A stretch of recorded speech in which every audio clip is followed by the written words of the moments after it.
Betul police ने अंतर्राज्यीय mobile tower चोर गिरोह का खुलासा करते हुए 2 आरोपियों को कस्टडी में ले लिया है। बिल्कुल, और इसके साथ ही उनके कब्जे से राउटर, इनोटबी और इनलाइन एम्पलीफायर, बैटरी समेत 70 लाख के इलेक्ट्रॉनिक सामान भी जब्त किए गए हैं। ये वो कम्युनिकेशन डिवाइस है जिससे आजकल फर्जी आईपी कॉल होते हैं, जिनके जरिए ओटीपी मांगकर पैसे निकाल लिए जाते हैं, लेकिन आपको ओटीपी देना नहीं अगर कोई मांगे। यानी इस चोरी का कनेक्शन साइबर फ्रॉड से भी जुड़ा हुआ है। बैतूल में कंपनी गार्डन इलाके में किराए का मकान लेकर ये चोरियां करते थे। पकड़े जाने के बाद सोहेब और शारिक नाम के आरोपियों ने 11 टावर में चोरी करना कबूल भी किया है। ये गिरोह इलेक्ट्रॉनिक सामान का कबाड़ खरीदने के बहाने टावरों के आसपास रेकी करते थे और जैसा ही इन्हें मौका मिलता था ये तुरंत एक्सेल ब्लेड से ताला काटकर वारदात को अंजाम देते थे, जिसमें टावर का बहुत सारा सामान जो है टावर से चोरी चला गया था। 2-3 ज़िलों का और संज्ञान में आया। तीनों ज़िलों का हम लोगों ने पीएसटीएन पुलिस द्वारा बुलाया गया और फिर उनको एनालाइज करके हम लोगों ने कुछ शॉर्टलिस्ट किए और उसके आधार पे जो है आज हम लोगों ने 2 आरोपियों को राउंड अप किया है। नंद कुमार हमारे साथ जुड़ेंगे, हमारे साथ होंगे नंद कुमार। नंद कुमार, ये बताइए कि इनकी कैसे ये इस वारदात को अंजाम दिया करते थे, चूंकि 70 लाख का डिवाइस भी इनके पास से मिला है। देखिए, बड़ी बात तो ये है कि ये जो लोग हैं सातिर अपराधी है। सातिर अपराधी मतलब इस तरह से कहा जा सकता है कि जनवरी माह में भी शोएब को इसी मामले में गिरफ्तार किया गया था, जिसकी पेशी बैतूल जिला न्यायालय में चल रही थी। 19 तारीख को शोएब यहाँ पर आया था और इसने पिछले तरीके से इस बार भी इस तरह की वारदात को अंजाम देने के लिए अपने एक साथी के साथ मुल्ताई जो ब्लॉक मुख्यालय है इसके आसपास के इलाके में रेकी करते एक टावर से महंगे वाले जो डिवाइस है, इलेक्ट्रॉनिक डिवाइस टावर के, वो चुरा लिए थे। इसी चोरी के बाद में पुलिस को इसका सुराग लगता है, जिसके बाद पुलिस ने मुखबिरों की सूचना पर इसे गिरफ्तार किया और गिरफ्तार करने के बाद में जहां इसने सामान रखा था बैतूल जिला मुख्यालय कोतवाली के जो कंपनी गार्डन वाले इलाके, यहाँ पर दबिश देकर ये सारा सामान बरामद किया। बड़ी बात तो ये है कि इसमें जियो कंपनी के टावर के डिवाइस है, साथ साथ आइडिया के है, एयरटेल के है, ऐसे तमाम टेलीकॉम कंपनी के जो बड़े महंगे डिवाइस होते हैं जो यहाँ पर बिक नहीं पाते हैं, दिल्ली जाकर के लोग बेचते थे। और जैसा आप जानते हैं कि साइबर फ्रॉड में इस तरह के जो डिवाइस काम आते हैं। कहीं ना कहीं एक बड़ा खुलासा है जिसे कहा जा सकता है कि अब्दुल्लागंज, रायसेन और जो दूसरे आसपास के जिले हैं, यहाँ पर भी इन सातिर बदमाशों ने इस तरह की चोरियों की वारदात को अंजाम दिया है, जिसमें सारा मसरूका बैतूल पुलिस ने बरामद किया है। मोबाइल चोरी होते तो हमने सुना था बहुत सारी खबरें, लेकिन मोबाइल टावर में चोरी हुई है। बहुत शुक्रिया इस जानकारी के लिए आपका। हालांकि पता चल गया है इधर मंदसौर की पिपलिया मंडी थाना पुलिस ने एक ट्रक से 1.5 किलो अवैध स्मैक के साथ अंतर्राज्यीय तस्करों को गिरफ्तार किया है और इस बरामद स्मैक की कीमत करीब 1.5 करोड़ बताई जा रही है, यानी कि बहुत बड़ी यहां पर गिरफ्तारी हुई है। मंदसौर एसपी अनुराग सुजानिया ने बताया कि लंबे समय से उन्हें तस्करी की सूचना मिल रही थी। इस पर पिपलिया मंडी पुलिस ने कार्रवाई करते हुए करीब 1.5 किलो स्मैक पाउडर बरामद किया है। मौके से राजस्थान प्रतापगढ़ जिले के 2 आरोपियों की भी गिरफ्तारी हुई है। आरोपी अवैध मादक पदार्थ स्मैक को मणिपुर के इम्फाल से लेकर आए थे। मामले में पुलिस ने दोनों ही आरोपियों को गिरफ्तार कर लिया है और मादक पदार्थ अधिनियम के तहत मामला दर्ज किया है। आज पुलिस आरोपियों को कोर्ट में पेश करके जाहिर सी बात है रिमांड मांगने की कोशिश करेगी। ये तस्वीरें आप देख रहे हैं मंदसौर की है। मणिपुर के इम्फाल से लेकर ये आए थे। ट्रक से 1.5 किलो अवैध स्मैक जब्त किया है। जैसा कि हमारी सहयोगी आकांक्षा ने भी आपको इस बात की जानकारी दी। अंतर्राज्यीय तस्करों को पकड़ा गया। करीब 1.5 करोड़ रुपए आकी जा रही है स्मैक की कीमत।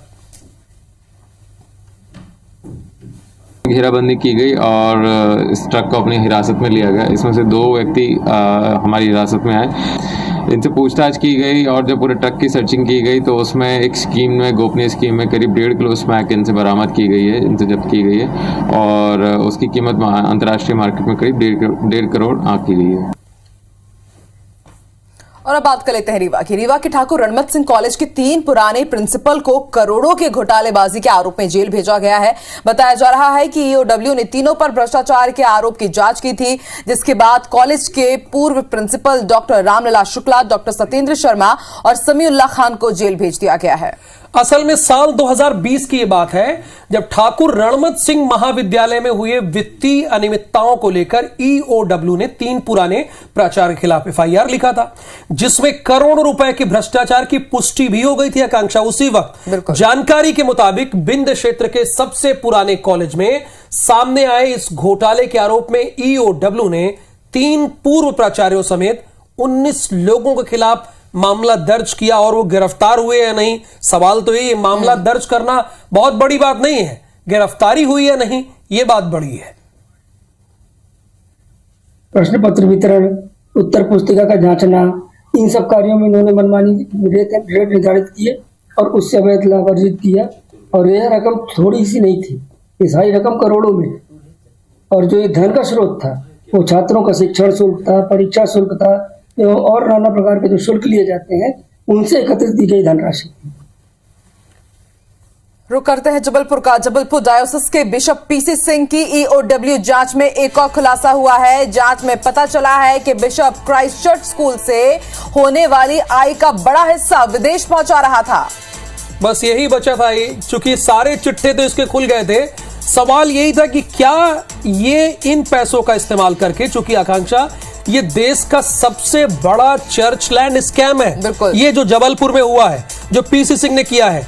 तो एक जानकारी यहां पर बहुत ही इंपॉर्टेंट है जो हम दर्शकों को देना चाहेंगे, जो हमारी सहयोगी आकांक्षा ने भी आपको बताया कि ये कुछ पैसों को बकायदा विदेश भेजा करता था। और ईओडब्ल्यू के इस बात के पुख्ता सबूत भी मिले हैं कि पीसी सिंह ने 8 करोड़ 70 लाख से राशि अवैध रूप से धार्मिक संस्थाओं को ट्रांसफर की थी और इसमें से बड़ी राशि विदेशी संस्थाओं को भी भेजे जाने की अब जांच तेज कर दी गई है। और सबसे पहले IBC 24 ने ही इस पूरे सबसे बड़े चर्च लैंड स्कैम का खुलासा किया था और अब एक के बाद एक और भी कई बड़े खुलासे होते जा रहे हैं। तो सबसे बड़ा चर्च लैंड स्कैम तो ये है ही है। और एक चीज आपको ये भी ध्यान होगा कि ये किस तरह से उपलब्धि बताया करता था आकांक्षा धर्मांतरण को, बिल्कुल। और अब धीरे धीरे पूरी कहानी इसकी क्लियर हो रही है। विदेशों में भी पैसे भेजा करता था, ये चीज भी अब सामने आ रही है।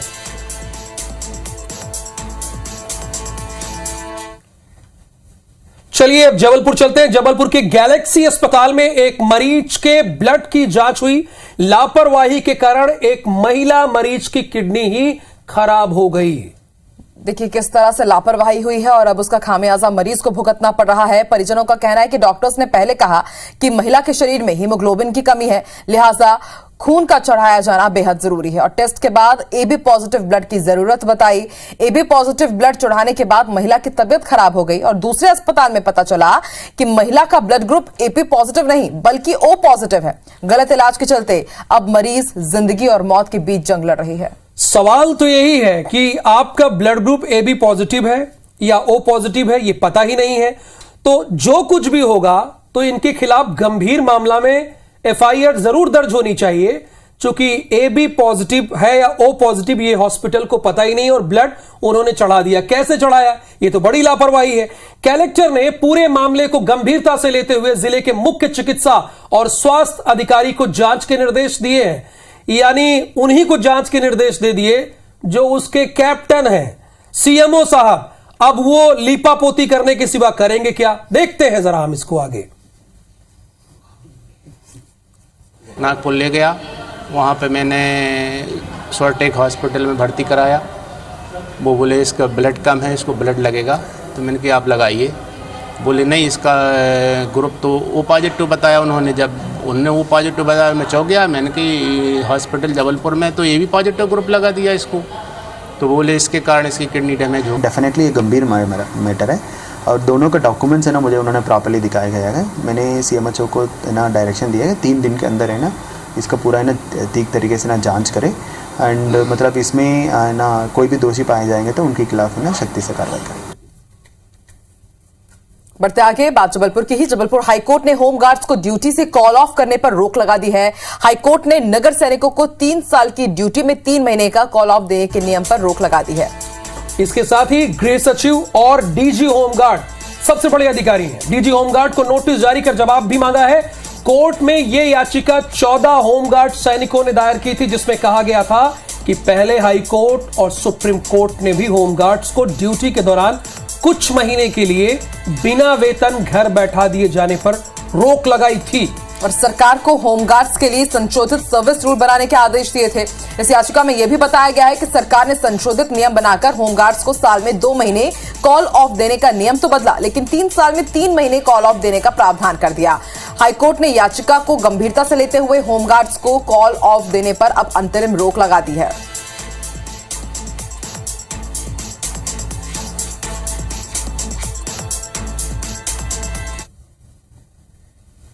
बिल्कुल। और अब रुक करेंगे खबरों का। मध्य प्रदेश को आज सीएम शिवराज की बड़ी सौगात है। एक साथ 69 सीएम राइज स्कूलों का भूमि पूजन होगा और ये बहुत बड़े स्तर पर आकांक्षा, लेकिन ये बनते कितनी देर में है ये देखना होगा, कब बन के तैयार होते हैं। 2760 करोड़ की लागत से ये स्कूल तैयार होंगे और 69 सीएम राइज स्कूलों का आज सीएम शिवराज सिंह चौहान एक साथ भूमि पूजन करने जा रहे हैं।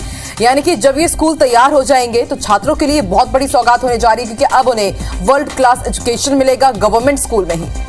और वो सबसे बड़ी बात यह है कि कम फीस में, देखिए आमतौर पर आप इस तरह की फैसिलिटी चाहते हैं तो आपको बहुत मोटी फीस चुकानी होती है, लेकिन जब ये स्कूल बन के खड़े हो जाएंगे, तैयार हो जाएंगे सीएम राइज स्कूल 69, तो अपने आप में बहुत सारे लोगों के लिए अच्छी सौगात होगी, उनके लिए गुड न्यूज है। बिल्कुल। तो नए 69 सीएम राइज स्कूलों का भूमि पूजन तो होगा ही, और उसके साथ 4 स्कूलों को चयनित किया गया है, उन्हें सीएम राइज स्कूल में बदला जाएगा। यानी कि अधोसंरचना वही रहेगी, बस अंदर जो भी चीजें रहेंगी उसको इस तरीके से अब डेवलप किया जाएगा कि बच्चों को अच्छी से अच्छी शिक्षा उन्हीं स्कूलों में मिल सके।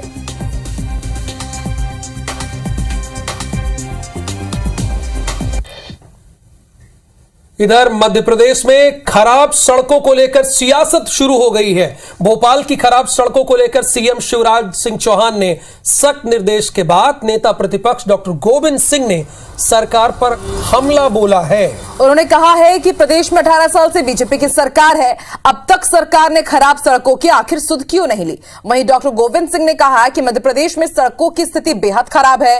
गोविंद सिंह ने सरकार से प्रदेश की सभी खराब सड़कों को तत्काल बनवाने की मांग भी की है। और कुछ दिन पहले ही याद होगा, सीएम शिवराज सिंह चौहान ने मॉर्निंग एक्शन में सड़कों को लेकर के काफी सख्त अंदाज, अपने सख्त तेवर दिखाए और यह भी कहा कि 15 दिन के अंदर मैं फिर से सर्वेक्षण करने के लिए निकलूंगा और तब तक रोड ठीक हो जानी चाहिए।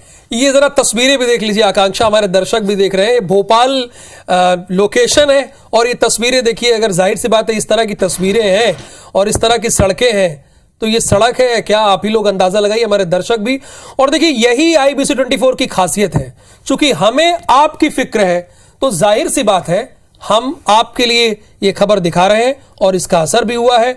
और स्वागत करना चाहिए नेता प्रतिपक्ष को भी। उन्होंने हालांकि कहा भी कि मध्य प्रदेश की सड़कों की स्थिति जल्द से जल्द और बेहतर होना चाहिए। क्या कुछ कहा नेता प्रतिपक्ष गोविंद सिंह ने, सुनवाते हैं आपको। मैं मुख्यमंत्री से कहना चाहता हूँ कि आप 18 वर्ष से मुख्यमंत्री हैं। 18 वर्ष से क्या कर रहे थे?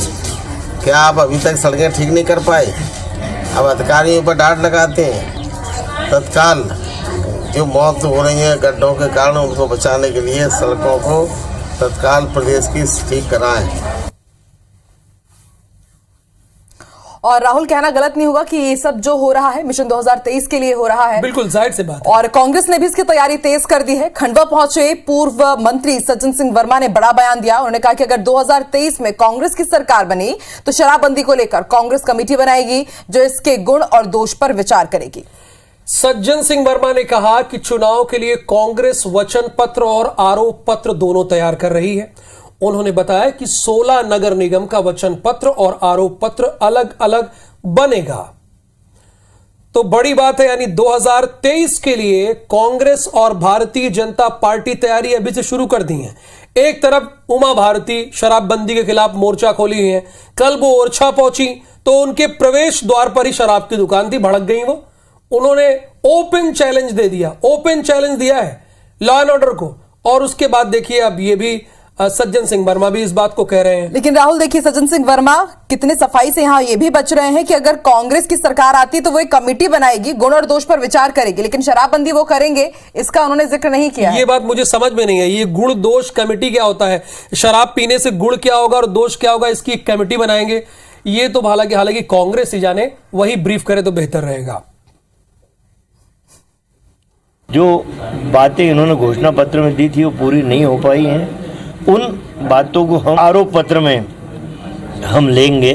जैसे 16 नगर निगम हैं तो वहाँ का स्थानीय आरोप पत्र और वचन पत्र अलग बनेगा। पूरे मध्य प्रदेश के परिप्रेक्ष्य में आरोप पत्र और वचन पत्र अलग बनेंगे। और इसी के साथ गुड मॉर्निंग मध्य प्रदेश में फिलहाल इतना ही। नमस्कार। नमस्कार।